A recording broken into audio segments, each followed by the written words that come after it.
Hello, everyone. Welcome back to On Purpose. Thank you so much for making a commitment to your growth, your personal development, and transforming your love, your work, and your life by continuing to be a part of this community. And that's exactly what we're building here. We're building a community where you can connect with other like-minded people, where we can start spreading powerful messages all across the world through this incredible online world that we all have access to.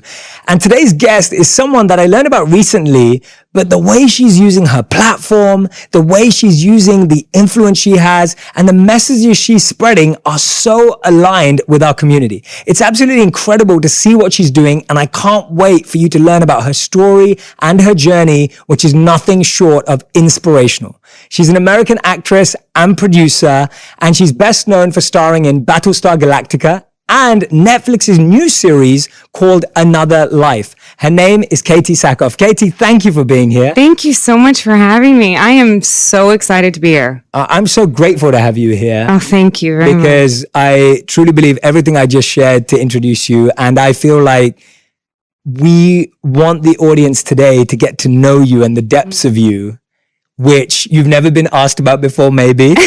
And you still use your Instagram profile beautifully to share all these messages. So if any of you don't follow Katee already, go ahead and follow her, because you're just so effortlessly and honestly and through vulnerability, just bringing all of these incredible topics to the fore. So thank you for doing that. Oh, well, thank you so much. Like I said, I'm such a huge fan. I love the community that you are forming. I'm in it. I follow you. I have been for quite a while now. And it's such a safe place for people to be honest and talk about the things that are on their mind and the things that plague them and their worries and their fears. And that is such a powerful thing, and it's just inspiring. So thank you. Well, thank you. I'm so glad you're part of the community. I'm glad I get to meet you. I always love it whenever someone's a part of the community. I love for them to come up and tell me that. Yeah. Because I just want to give them a big hug. And anyway, your energy since you've walked in today has just been so welcoming and so beautiful that I want everyone to experience that through the camera and through their ears. Well, I hope so. I wish they could. If everyone was here, I would just hug you. I was She telling actually you. would. She actually would. When she walked in, I was politely going to shake Katee's hand, and then like 2 seconds later, we just hugged each I other. do. I feel like it's the quickest way to feel somebody's energy and their warmth, and to let them know that it's a safe place. And so I try to give really meaningful, loving hugs. I love that. Now I'm scared what you could read through my hugs. Now I'm like, oh my God. Like, This is about you. This interview. Yeah. But no, this is such a wonderful opportunity for me and the audience to get to learn more about you, your story, your background. And we almost wouldn't be having this conversation if you ended up becoming a swimmer. It's true. Right? It's very true. I thought that that's what I was supposed to do. You know, I think so many times when we're little and you find something that you gravitate towards because you're good at it, it's not really necessarily something you enjoy doing. And I think there is a very big difference between where you find your joy and what you're good at. And sometimes there is they're not the same thing, you know? And for me, I was a very good swimmer and I hated it. So when I got hurt, it was like this weird, crazy blessing in disguise where it finally gave me the courage to say to my parents, I don't really want to do this anymore. And it was my path, you know, that was sort of where I saw myself going. And it took me a while to figure out what I wanted to do after that. But my mom was very instrumental in getting me out of the house and getting me like to go try new things. And she found this ad in the paper to go be Kirsten Dunst's body double. And she was like, let's just get her out of the house. Like, she's so sad right now. And so I went down and they had said, you're too tall, you're too big to be Kirsten Dunst's body double, but do you want to audition for this part? Do you know how to act? And of course, I was like, absolutely, I know how to act. And I was terrified. And I went home and my mom helped me memorize that. And I booked the job and sort of like never looked back. Yeah. Wow. Yeah. I love that. And I love how it's sometimes something negative that happens to us that actually awakens us to what we're meant to do. Yeah. And we're also different. I was speaking, and because you spoke about swimming, I was speaking at a conference last week and Michael Phelps spoke after me, and he was talking about mental health, he's such a big proponent for now, which is incredible. But, you know, he was talking about how all he wanted to do was swim. and all he knows how to do is swim. And here we have someone, you're saying that, actually I could do that, but I was good at it, but I didn't love it. Like I wasn't passionate about it. I wasn't passionate about it. It didn't give me any joy. I hated going to practice. I really didn't enjoy it, but I didn't grow up in a family where we talked about emotions. And so for me to go home and say to my mom and dad, you know, I don't enjoy this. I don't get joy out of this. I don't think that they would have understood that. I think they would have just been like, but you're good at it. I don't understand. And so it took that injury for me to be able to pursue something where I could actually experience joy. Wow. I love this actually. And I know you said that you did one of my courses recently. Yeah. But what you're saying right now is resonating so closely with me because I've got a new course coming out. And in that I talk about this quadrant of potential. Yes. And I talk about how we waste most of our lives in this box called what we're good at, but don't love. Yes. And where we really want to be spending most of our time is things that we're not good at, but do love. Yeah. Or things that we're good at and do love. And now you've found that. Well, that's the thing is that I think a lot of times the thing that you're good at, you have to struggle to love. And when you love something, becoming good at it is easy. It's because you love it. Yeah. So I think that's one of the main things that my dad used to always say to me, that find what you love doing and then figure out how to make that your career. Yeah. That was his best advice to me that he'd ever given me, because so many people say very similar things about like, you know, you'll never work a day in your life if you find something you enjoy, things like that. But he really hammered that home for me. And that's, I think, what led me to acting. Where did that journey start then, from being a body double to now being in the industry for 2 decades? Yeah. And like working to improve your art, your skill, that mastery that you're speaking about. Like obviously acting came upon you and it became a thing, but then how did you go through that process of really developing your skills in your art? You know, I like to say that I'm an overpaid compulsive liar. And I think that acting is all about conveying an emotion and getting someone to believe it. And so for me, I never studied. I learned how to fake it for a very long time. And because that's all I knew how to do. And then I was on Battlestar Galactica and I wasn't taking it very seriously. And Eddie almost actually pulled me aside and he gave me the lecture of all lectures and said to me that if you actually tried, I think you would actually be really good at this. Wow. And I was like, what do you mean? I'm already here. And he was very serious. He was like, you have an opportunity that so many people wish they had and you've got to take it seriously. And I wasn't, you know, at that point I was 21 years old and I was just having fun. And I realized that you can have fun while still taking responsibility and taking something seriously. But it was a weird road for me. It was very strange. I did fall sort of right into a job, which was great. But I fought a lot against the norm and what people wanted me to be. They saw me as this little blonde girl and they wanted me to play a very specific role. And I wasn't drawn to those roles. I didn't have the courage to say, no, I don't want to do that. I want to do something else, until Battlestar came up. And it was this role that was this tough, you know, take no prisoners, honest woman who wasn't scared of anything. And it's who I wanted to be. I was not that person, but I was so drawn to her as a role model for myself that I was desperate to play her and I wouldn't take no for an answer. And I think I auditioned for it like 6 or 7 times and I just wouldn't go back. Like I just wouldn't quit. I just kept going back. And I don't know how I got it, but you know, by the grace of God, I did. But it was one of those weird things where I never took no for an answer in this business. If somebody told me no, I never took it personally. I just went, okay, great, let's move on to the next one. And I didn't have a plan B. I didn't think failure was an option. And I think that was just the blissful ignorance of a child. But I just didn't think that failure was going to happen. And so I pushed through. And my parents allowed me to do that. You know, they sort of saw how driven I was and just went, okay, I guess she's going to do this. Yeah, I love that. So you're saying actually you auditioned 6 to 7 times. And so you heard that no that many times. Yeah. What do you think it was for you that's helped you push through a no every time you hear it? And I love the way you said that, you know, you didn't take it personally. Tell me about how you were able to because I think today when we hear the word no, we all take it personally. It's very common. And I know a lot of the people listening right now or watching right now will think, well, when I hear no, I just think like, oh, I'm not good enough, or I don't have what it takes. Like, how did you take that no? Yeah. I think one of the best things we can teach our children is that not everybody's going to like you, and that's okay. My mom was like, you're not going to be everyone's cup of tea. And that doesn't mean there's something wrong with you. It just means that, they're a different person. They're going in a different direction. And so when people told me no, it lit this fire inside of me that wanted to keep going. But I didn't take it personally because I've always thought that acting was art and it's subjective. And I can look at a Picasso and not get it. Yes.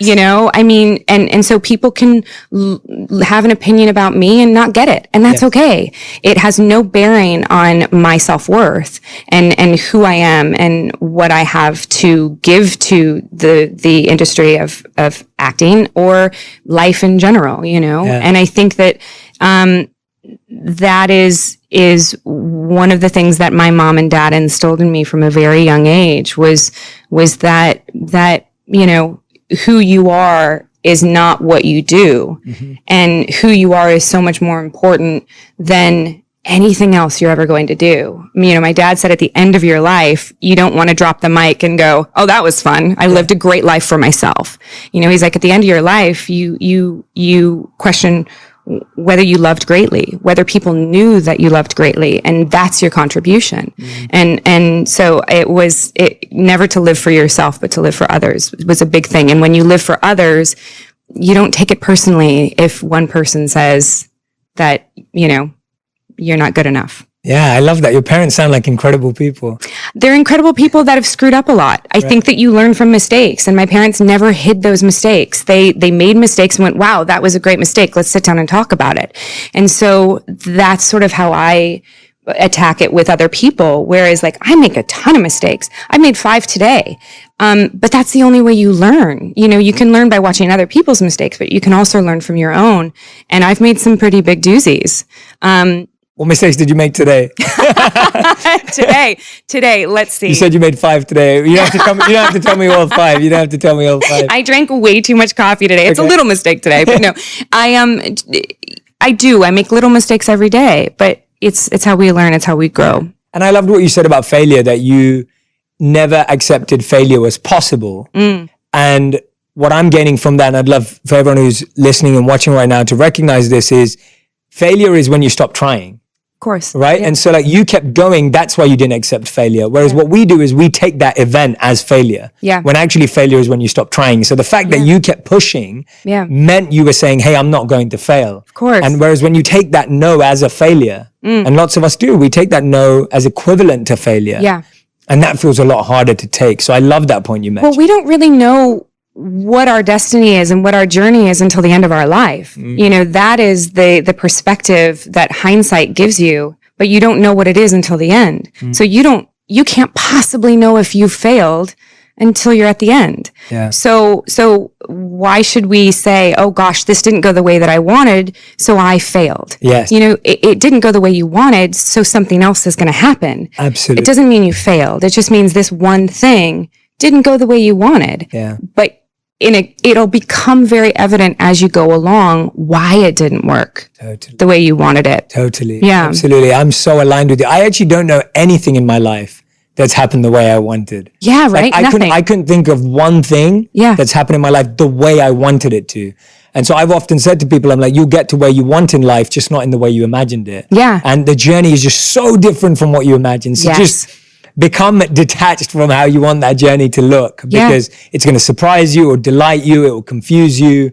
And I feel that you have to be open to that path. Yes. And that's what gets us. Well, and that's what adults try and tell us when we're children, right? They try to tell you, this is such a small part of your life. Like it doesn't matter. And when you're young, you don't believe that. It's only as you get older, you start to realize that nothing happens the way you want it to happen.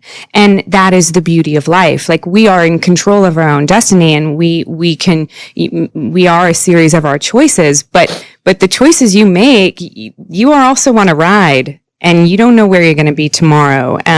And it's sort of like a choose your own adventure story. You have the choice to go right, but the story's going to keep going, and then you're going to have to choose again. And so you have no idea what's going to happen. So failure isn't an option because I don't believe failure exists. Yeah. I love that. So powerful, incredibly powerful, amazing. You've already, in the few minutes we've been speaking, you've already dropped so many great messages and lessons for our audience. It's amazing. I wanted to talk about this because I believe it must have been one of the most challenging things to go through. And at 27, you went through thyroid cancer. Yeah, I right? did. Which is, I can't fathom how tough that is and how much it affects so much of you. Walk us through that experience of finding out and how that started to affect, because you already had Battlestar Galactica, you'd already had that breakthrough, etc. Tell me about how that affected everything from your mind, your body, your career, and how you started to push through. When I got thyroid cancer, I knew something was wrong with me. And I just couldn't put my finger on it. And I kept going to the doctor and I kept, saying, no, there's something wrong. There's something wrong. They attributed everything to my lack of sleep and that I worked too hard and all of these things. And then they eventually found out that it was thyroid cancer. And I call it my baby cancer because I knew from the very beginning that there is a very small, minute chance that it could be life-threatening. I did know that. But what I didn't realize, I guess at that time, was how life-changing it would be. It was the first time in my life where I felt completely out of control. I was scared. I was depressed. I was terrified, actually, because I was all of a sudden reminded of how fragile life was. And so I went through this time and I had this deal with my boyfriend at the time, my ex, who's still a very good friend of mine, that I gave myself 10 minutes a day to feel very, very sorry for myself and to cry and to scream and to yell and do whatever I wanted to do. And then I wouldn't do it again for the rest of the day. And that became a very, very important thing because I think that we can feel sorry for ourselves sometimes and we lose perspective in that sorrow of how lucky we still are with the thing that is considered our shit, excuse me. But what I did was I realized how lucky I was in that moment. And so we came up with this thing called the 3 things. And my 3 things is that in any situation in your life where you find yourself angry or frustrated or sad or anything, come up with 3 ways, little ways, they don't need to be massive, 3 things that could make this situation much worse. And it can be if you're in traffic and you're going to be late for a meeting, and it feels like the worst thing that could be happening at this moment in your life, come up with 3 things that can make it worse. You could have a flat tire right now. It could be raining. And you could have a migraine headache. 3 things, 3 little things that could make this one moment so much worse. And all of a sudden you feel lucky and blessed that it's only that you're sitting in traffic. And you can do that with so many big things in your life, so many little things. But I find that if you sit back, it gives you perspective. And I learned that because I call it my baby cancer because I reminded myself constantly that it could be so much worse. And so it allowed me to feel grateful that it was only just that. But it changed my life. I'm on medication for the rest of my life. I still have 3 tumors in my body that they have chosen just to watch. And one's in my head and 2 are in my throat still. And those are life-changing. Every 6 months, I have to go to the doctor and have what's called a contrast MRI. And so the tumor in the pituitary gland, which is a little gland that sits in between your eyes, above your nose, right in front of your brain, it produces a hormone called prolactin. And prolactin is the hormone you produce when you're pregnant.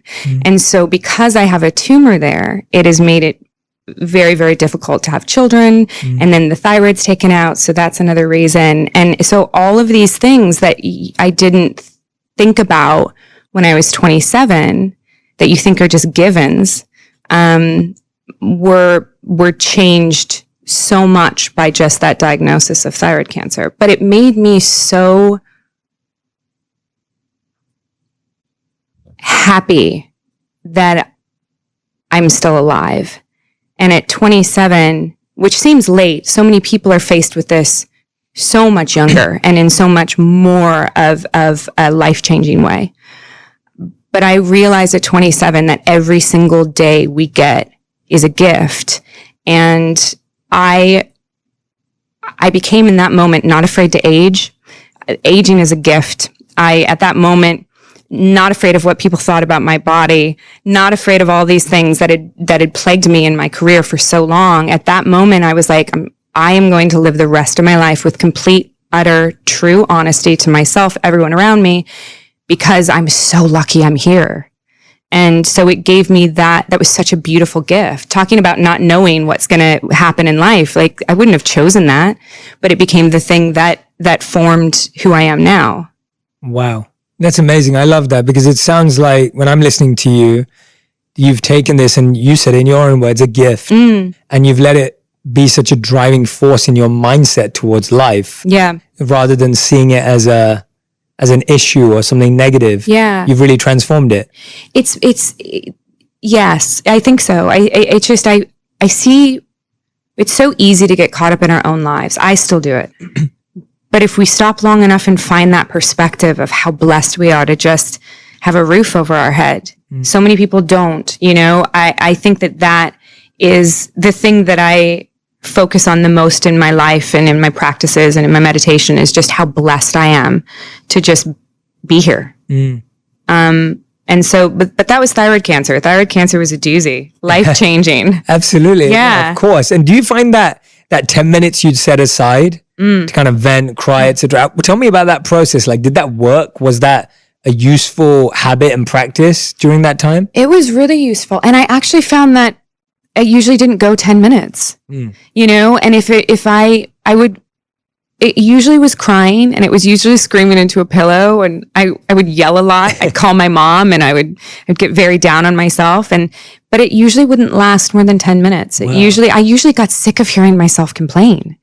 And then if outside of that 10 minutes, I came up with something that bothered me, I would remember it for tomorrow, and then I would forget it. That's amazing. Because it's every argument and every complaint and everything that seemed so big in that moment, the next day it was trivial. Yeah. And so the 10-minute thing, if anything big comes up, and I think everyone should try it. If you're having a bad day, give yourself 10 minutes today to just go for it. Whatever you want to do. If you want to go hit a punching bag, hit a punching bag. If you want to cry, scream. Do whatever you want, but get it out of your system in 10 minutes. Go to your car. Your car's the best place to do it because no one can hear you. Just don't drive like that. Yeah. No, don't do it while you're driving. Car's still yeah, exactly. It's such a great place because you can scream so loud. Yeah. And sometimes what I found was when I was screaming so loud, I actually would start laughing because the sheer absurdity of it, of just screaming at the top of your lungs. We don't do that enough as adults. We don't scream. As children, we scream so much when we're upset. And as adults, we learn to keep it all in.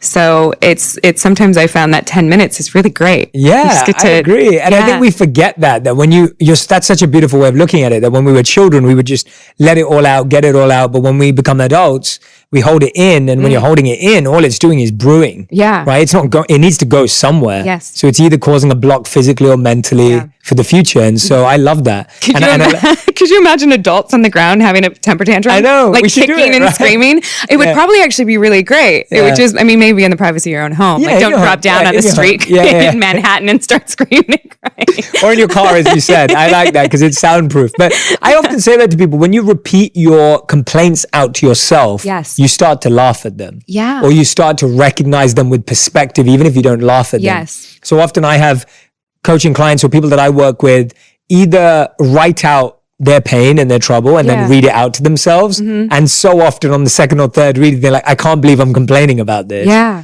Or I have people record it on a voice note and play it to themselves. Yeah. And then you hear it as if someone else is saying it. Yeah. And whenever we hear other people's challenges, they sound bad, but ours always sound so much worse. They do. But when you hear your own from the perspective of someone else sharing them with you, again, they get put into perspective and you're like, oh, actually it's, I know what we can do about this, and you start approaching it as an observer. Yeah. As opposed to feeling like you're the victim. Well, it's a great thing to do for body image too. Go on. And I learned this Body image for me has always been very hard.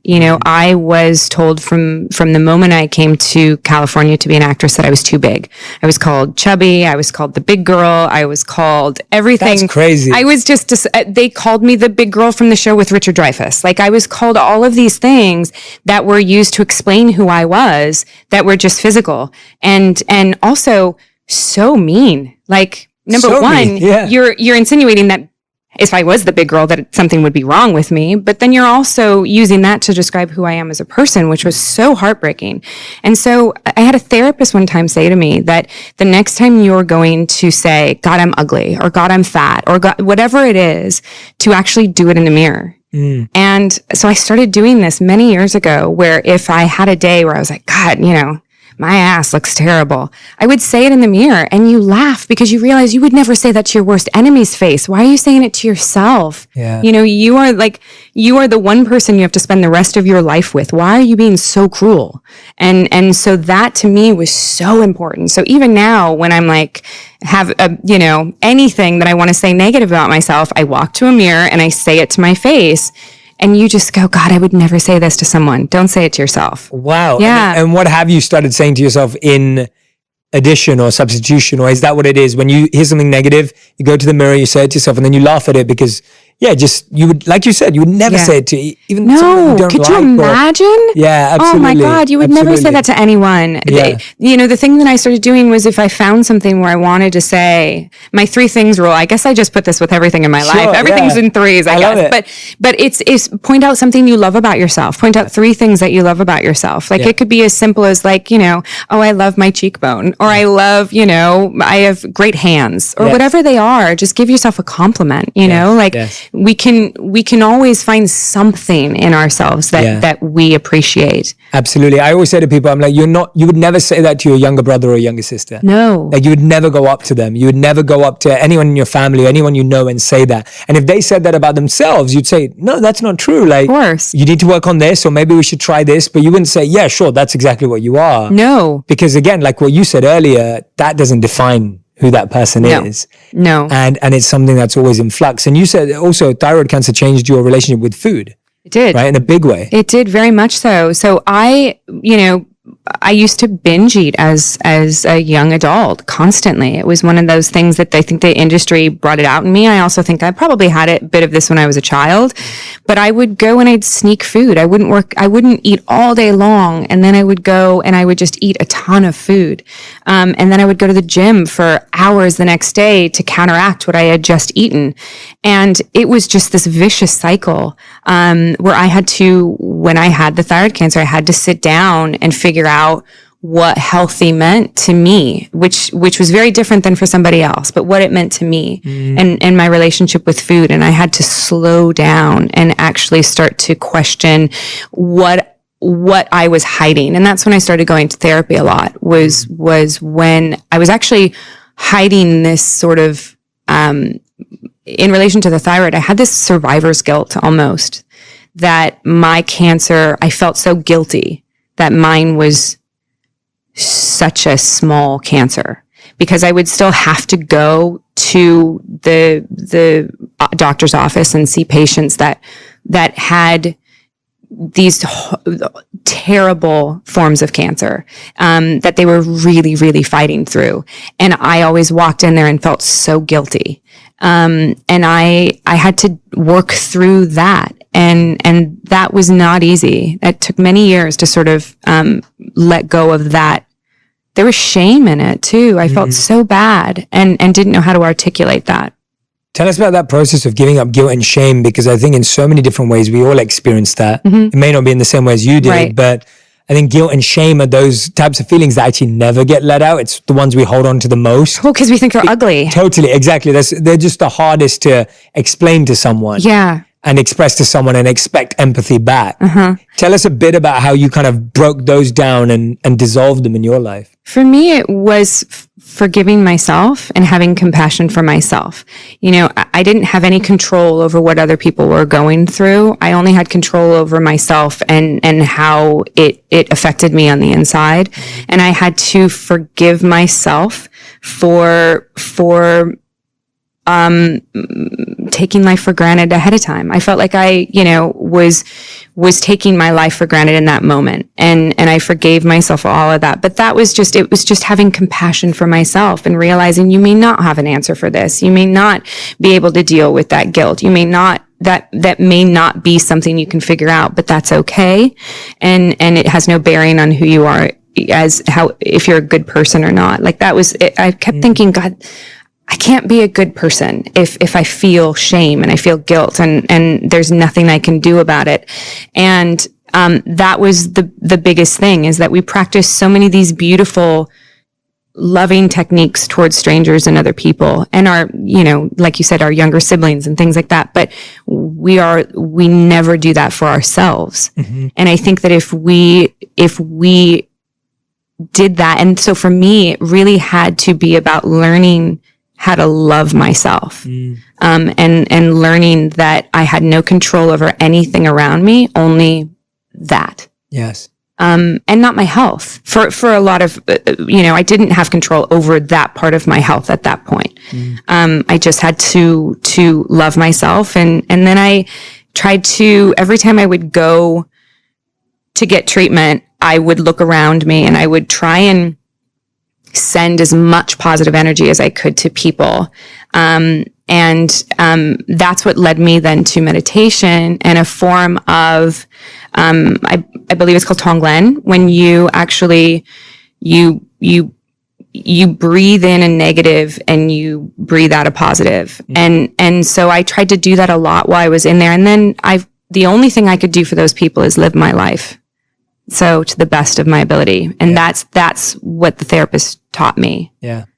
That's awesome. I love that. It's so powerful, especially that point you were making about this distinction of what we're experiencing, whether it's guilt or shame or ego or pride or anger or envy.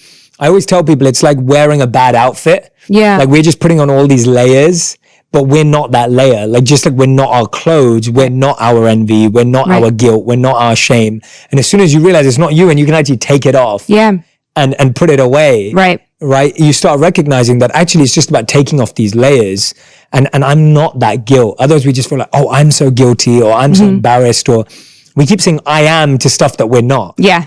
And then we get lost in that belief system that I am this emotion. Yeah. No, I that was one of the main things, is that I had to just let it go. And I had to write down a lot of the things that I felt guilty about and I felt shame about. And in order to sort of let it go and realize that it didn't define me. Yeah. And then I became more honest about it as well. And I started talking more about, if I make a mistake and I realize it, I will immediately try and say, oh my God, what did I just do? And I find that people are much more receptive to the mistakes that you make if you identify that, oh crap, I just did that. Absolutely. Yeah. And I love how that brings us to one of these things that I absolutely love about you, is how you're so vulnerable and open on social media. And you're just able to share who you truly are through your page. You're able to share all the medical challenges that you have, physical challenges that you have, just reality too, not even a challenge, just as it is. And I love the fact that you're using your platform to speak about these messages. Tell me about what you were sharing earlier when we were just speaking. Yeah. And you talked about the word responsibility. Yeah. I'd love for you to expand on your belief around why you think you have a responsibility around this. Yeah. When I was on the show here in New York, I was on a show with Richard Dreyfuss and I was 20 years old and I had pink hair and people recognized me everywhere I went just because of this pink hair. And it was right after 9/11 and this woman, I was eating with my family and this woman got very angry at me because I didn't have a pen to give her an autograph. And it was a very weird, surreal moment for me. But what she said to me as she was leaving was she said that you have a responsibility. You gave up your right to privacy because you chose this. And that to me at the time felt like, how dare you say that to me? Of course I have a right to privacy. Everybody does. But it stuck with me for so many years because she was right. I chose this. I chose this life. There have been moments in my career where I sensed a shift, where I could tell that I was becoming more recognizable and I kept going.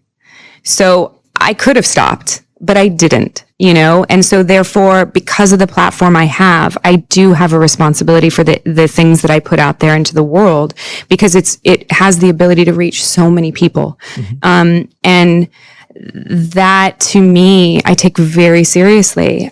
Life to me is all about connection. And what a great opportunity I have to connect with all of these people that may have followed me because they watched a show that I did, but we can connect on something that is so much more important.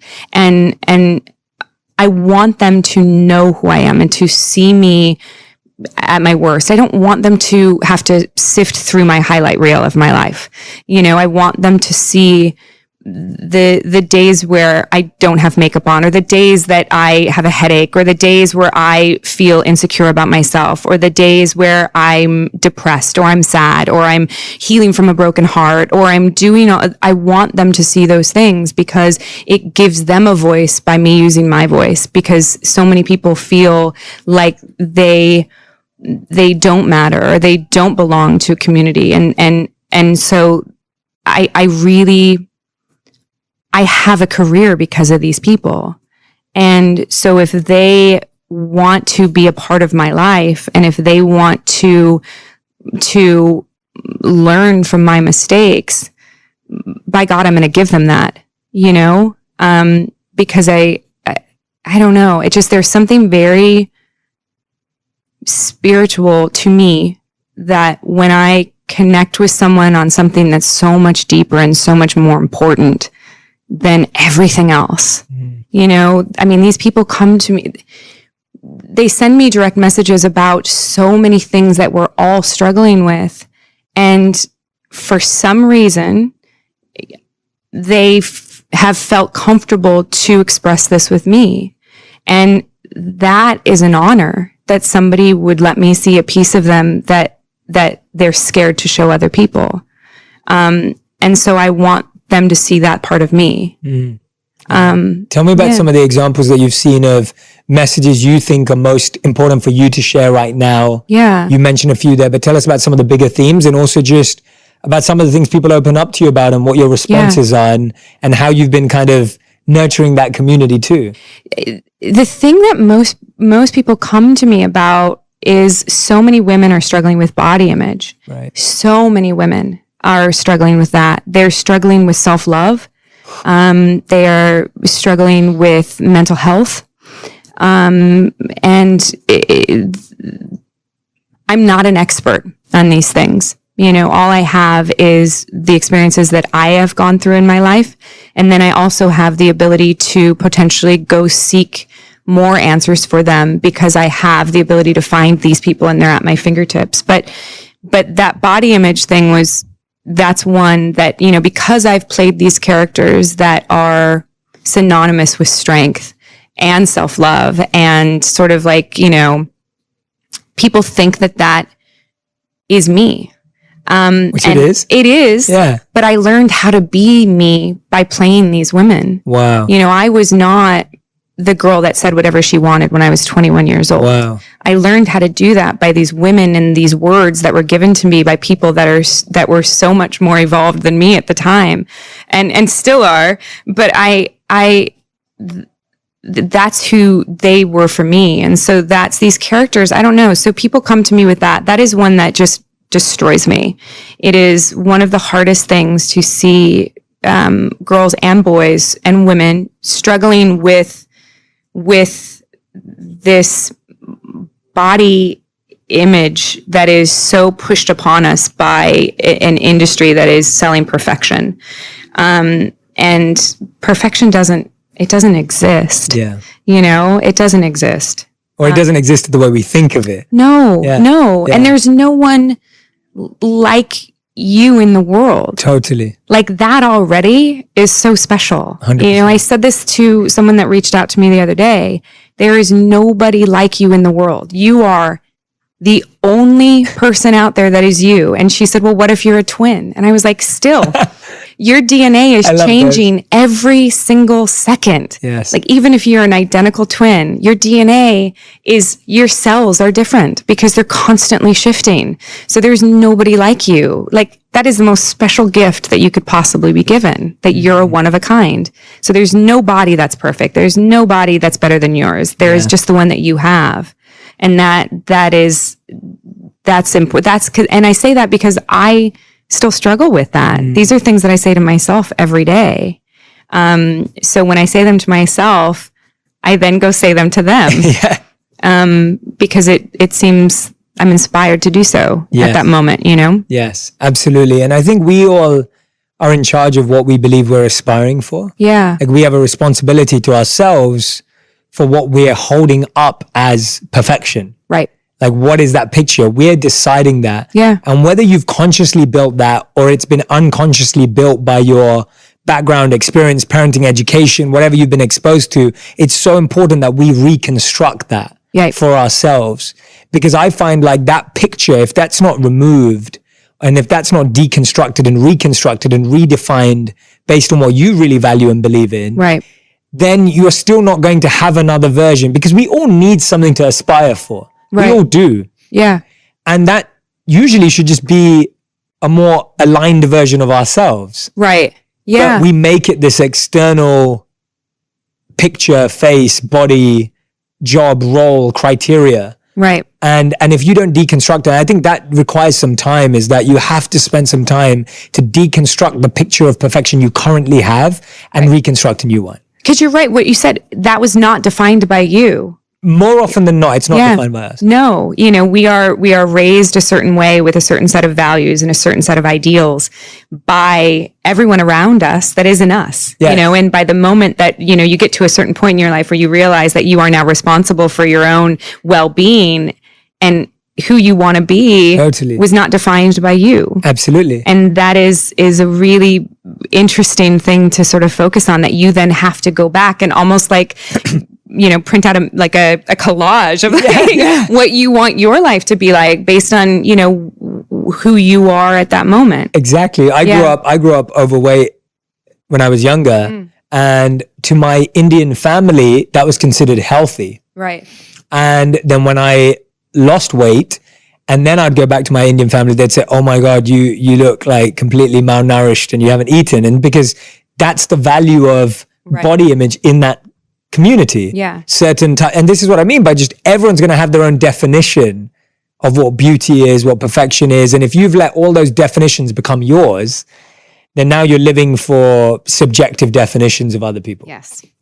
So no, I think that's such a valuable point that you've raised. And I'm so glad that you're not only using your platform, but we were speaking a bit about earlier, and please share whatever you can, just how you really believe it's your responsibility to shift the way things are done, even in the industry, which gets me really excited, because I just feel like powerful, influential, like, you know, you're one of the most 5 iconic people in the whole sci-fi space, which is so exciting and cool. And I'm just like, when you see icons shifting the way they do things that have been done the same way for decades, that's when I believe things start to shift. Right. It's like when a CEO says, "I'm now sleeping 8 hours a day," right? Like that makes a shift. And how simple that is. It's such a statement. It's such a simple thing. Like we're like, oh, what? Like, oh, right. Oh, yeah. I mean, okay. But we're hoping that people do things and say things like that because then their teams do.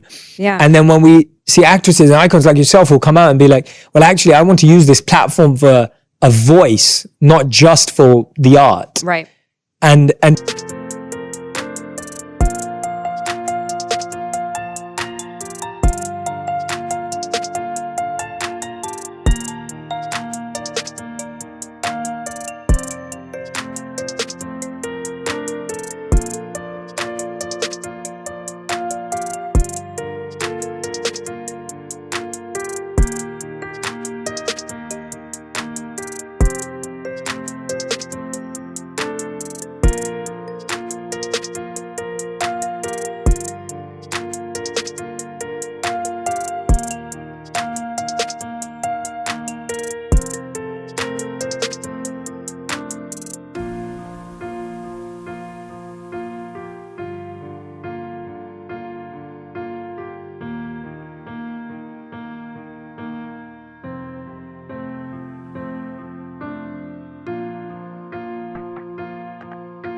tell me about how you've been using that in some of your activism work that you've been doing. Well, I realized that I couldn't change the industry. The thing that I had control over was that I could add to it. And so, like For Another Life, we're, having a premiere party. Of course, everyone knows what a premiere party is. But why not add a philanthropic arm to it? Why not give back at the same time? Because we know they're going to want to do this. So why not just add something to it that makes a difference?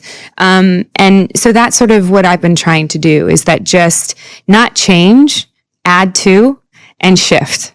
And so that's sort of, I think that we do have a responsibility to sort of like just change ourselves, and then others will change with us. Yeah, I think that's such a brilliant, for everyone who's listening and watching, there are so many gems in this conversation right now coming from Katee. They're incredible. And this one's really powerful, that I think we waste a lot of energy trying to change stuff, right, and don't realize that we can just add another layer. Mm-hmm. So often people would say to me like, Jay, don't you want to change the education system? And I was just like, no, I'm just going to create an alternative education system. Because that is such a hefty goal. Changing something seems so impossible. Totally. And you can literally lose all your energy, get completely drained trying to change this big piece that actually you don't have any remit over, or maybe you're not even qualified to. Like, I don't feel qualified to change the education system as a whole. Like, I don't think so. But I do know that there are parts of it that I can add and enhance. Yes. And I think that's the beauty. It also liberates you of this crazy pressure we put on ourselves. Like, I'm going to change Hollywood, or I'm going to change the education world, or I'm going to change the industry, or I'm going to change technology. It's like, that's such a heavy burden. Yeah. And you feel liberated when you're like, actually, this is the part that I really believe I want to impact. And I'm going to start here. Well, I think that so many people think so grand in which is a beautiful thing. But they think in such massive ideas. And you're right. I can't change the entertainment industry, but I can add to it. You know, there is a piece that there's a crumb that I can leave behind. And that is changing. That is changing it. And that is, I think if we think smaller sometimes, that it becomes much more manageable and less pressure. Yeah, absolutely. I love what you said earlier about how the roles you've played have actually inspired your strength. And I loved that earlier, and I didn't pick up, I picked up on it then, I didn't say it, I'm saying it now, is just how you were saying that you were so committed to getting this role because you were so excited to play this role, right? And I wanted to find out, so now in Netflix's new show, Another Life, which is very exciting, what is that role inspiring in you as a person in your own life? Oh my gosh. This woman is, with... Tell us about the character. Yeah, no, the character is, so now I'm older now. So now I'm sort of, I started in this industry as the youngest person on a movie set. Now I'm the oldest, which is amazing. I think it's such a beautiful thing. But it's, this woman is the commander of a ship. And she's been given a very young crew, to go out and save the world, basically. And she's given a young crew because they're disposable. It is a very, very fun role for me, but it's heavy. It's very heavy. She is the leader of the crew. And I took that responsibility very seriously because on Longmire, Robert Taylor was a phenomenal number one, the lead of the show. He was a phenomenal leader because he showed up every single day. He did his job. He was happy. The crew loved him. And that was such a great role model for me. And so I put a lot of pressure on myself, probably too much pressure, actually, thinking back on it now. But I put a lot of pressure on myself to be a role model for some of these younger actors who, a lot of them, this is their first big role. Right. And I wanted them to sort of learn how to be in the industry and how to be on set and what things not to do, what things to do. And so it's one of my biggest pet peeves in this industry, that they let actors cut in front of the crew in the lunch line. It, to me, is completely rude And I don't think that it is responsible as an actor who is, probably not as tired as the crew member who's been working just as hard, if not harder than you, and doesn't get to go back to a cushy little trailer and have their lunch, So why don't you let him go first so he can eat his lunch and then go, have some time. Little things like that I wanted. It's a gift to be able to sort of impart that to younger people, because things that matter to me and because a lot of people do what they're told they can do. And so it's a fun role. So the way that I'm acting on set as Katee is very similar to my character Nico, which is the commander, and she's sort of teaching them how to be astronauts. That's awesome. And how have they taken to it?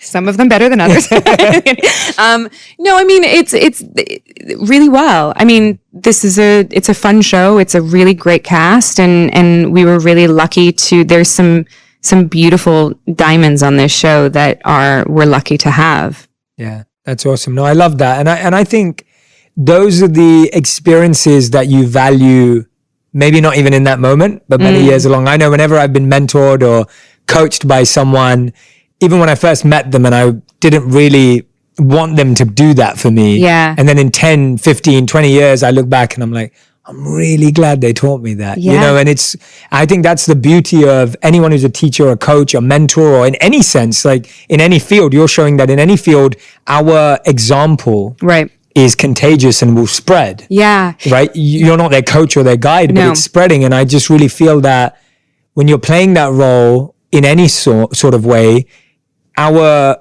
responsibility is to facilitate growth and give opportunity, but not expect it. Yeah. Because that person may take 5, 10, 15, 20 years to actually realize how powerful a lesson that was. You were going to say No, I was just going to say it was a role that I'd never had of being this sort of mentor, and in a way, and I didn't do it right in every way. Yeah. And, I had, my boyfriend looked at me at one point and he said, you need to understand that sometimes when you're listening to someone and you then impart wisdom on them based on an experience that you had very similar, what you're saying to them is that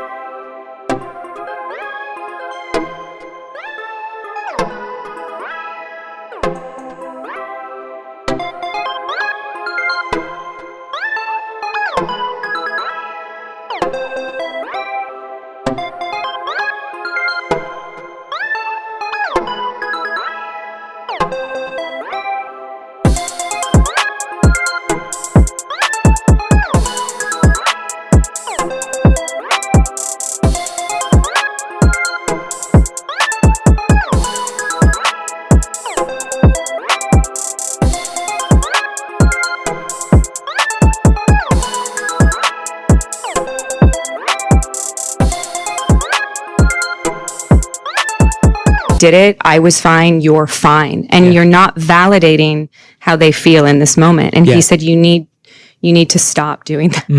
And it was good advice. It was great advice, but it was really hard. I got sort of frustrated. I walked away for 5 minutes. I was like, is this going to be a fight? This is going to be a fight. And I walked away for 5 minutes and then came back and I was like, you are so right. Yeah. Thank you so much for telling me that, because I did that part of this very wrong. Yeah. And God forbid that, I've made someone feel like what they're experiencing and feeling isn't valid, or that it's not important because I did it. Mm-hmm. That was a good lesson. That was a very good lesson for me to learn. Not to hear, but to learn. Yeah, awesome. Lessons are never fun to hear. No, exactly. But to learn. Yeah. I love that. That's awesome. Well, Katee, this has been such a fun conversation for me.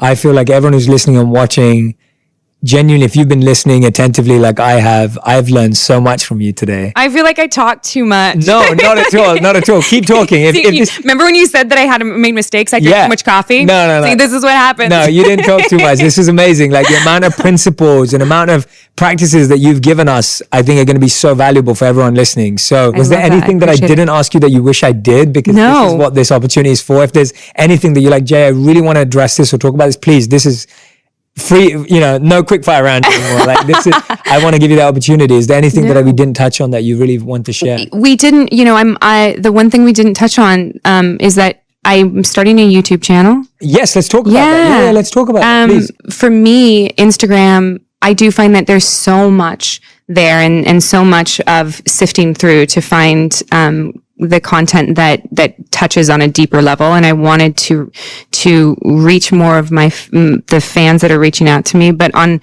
like a longer platform. Instagram seemed a little, it didn't seem intimate enough for me. Right. And it didn't seem like the right place to talk about some of the things that I want to talk about with people and show what motivates me, what inspires me, what scares me, and do it in a fun way. And so that is new for me. I'm really excited for people to see more of that aspect of my life and sort of go along that journey with me. And what kind of format can we expect? Is it like following you around? Is it insights? Is it any sci-fi twist in there? Like where's that? There might be. We're going to break it down into seasons actually. Okay. So we can actually do different seasons with different themes and talk about even more different things. But for the most part, it's sort of like I wanted it to be the anti-Hollywood, and I wanted it to be wellness and lifestyle and what motivates me and, what I said, what scares me and things that move me, and wrapped up in a fun little box. It's stress relieving techniques, which, but under the guise of baby goat yoga, like things like that are fun to watch, because I think that sometimes when something is fun to watch and it's palatable, it's much easier to change somebody's perception of something. Absolutely. The name of the company is actually Blood, Sweat, and Coffee. That's the name of the channel. It's sort of a metaphor Blood, for everything. Go subscribe. We end every interview with a final five, which is a rapid fire, quick fire round. Okay. So this is where you can't talk too much. You're not allowed. I may digress at points or go off on a tangent. I'll be as fast as I can. I promise I won't talk too much. So the number one question is, what's your dream role? Or what would have been your dream role? Past, present, anything. It could be anything. I always say my dream role is the one I have right now. Love it. Amazing. Beautiful answer. Question 2. What's the one thing you never leave your house without? Oh my God. I don't know if there's anything. It's usually poop bags. Oh. I know that sounds bad. I always have a doggy poop bag in my pocket. Nice. Okay. Whether I mean to or not. Awesome. Number 3. If you had to describe your new show in one word or one sentence, what would it be? It's a wild ride. It's very fast. Okay. Awesome. What's one practice that you have on a daily basis that you don't think people know about that you'd want them to know about? A daily habit, a daily practice, meditation? I meditate every day. And then I talk about, I do have a gratitude list, which is becoming very mainstream, which I love. And then I pick one thing that day that I need to work on. Nice. I love that. Number 5, if you could have dinner with one person, dead or alive, who would it be? My grandmother. I really miss her strawberry rhubarb pie. Oh. And no one wrote it down. She was a really great woman. No one wrote it down. It was just all in her head. Yeah. Yeah. Wow. Thank you. Katee, thank you so much for doing this. Oh, thank you. I'm so grateful to have you on. Honestly, you shared some amazing insights today, and I can't wait for everyone to hear this episode. Thank you for having me. No, I feel like this is the first time anyone's ever asked me any of these questions. I love that. Thank you. Please go follow Katee on Instagram too, though, because I do feel like for anyone who doesn't know you already, they can find out so much about you, which I think will be such an incredible way. And of course, go and check out Another Life on Netflix as well, releasing. Oh, Netflix won't let me tell anyone. Okay, fine. So all right. they do things very different over there. Look out for Another Life on Netflix this summer. Katee, you're amazing. Thank you so much. I absolutely love meeting you today as well. It was lovely. And I hope we're going to stay in touch. I can't wait to take more of your courses. Yeah, absolutely. I love them. I can't wait to learn more from you too. I'm going to be a subscriber for the YouTube channel for sure. So we'll do more for the YouTube channel when it comes out too. It'll be a really good time. It'll be really absolutely. Fun. Thank you so much, Katee. Make sure you go check her out. Thank you so much for listening and watching today to On Purpose. Remember, there were so many great insights from Katee in this episode. Go ahead, share them on Instagram, Facebook, YouTube, Twitter. Tag both of us in there. We would love to see what you took away, what you learned. And as always, I'll be sharing and posting some of the best ones that I do see. Thank you again for being a part of this community. We're so grateful to you, so grateful to Katee for today.